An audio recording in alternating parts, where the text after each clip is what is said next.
Hi, this is Margaret from Whimsy North, and today I'm going to show you how to finish round 9 on my Peak of Summer hat. So you see that I followed the pattern all the way around to the very last stitch, and this is where I am going to be working the final stitch here. So in order to do so, I will slip that last stitch onto my right hand needle and remove my stitch marker, which right now is just a loop of yarn. Nothing fancy. And then I'm going to put that stitch back onto my left hand needle, and these two stitches, the last stitch in round 9 and the first stitch in round 10, are going to be where I do my right twist.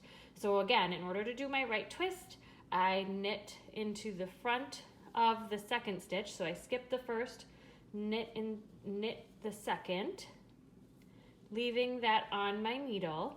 Then I knit the first stitch and I pop those off.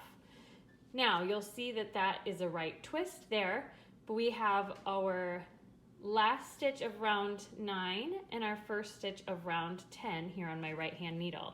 So now I need to take the first stitch and put it back on my left hand needle so I can replace my marker, and that will keep track of where my beginning of round is. Then to start round 10, you slip one since that stitch was already knit using the right twist, and then continue on with the pattern. So I hope that helps. Happy knitting!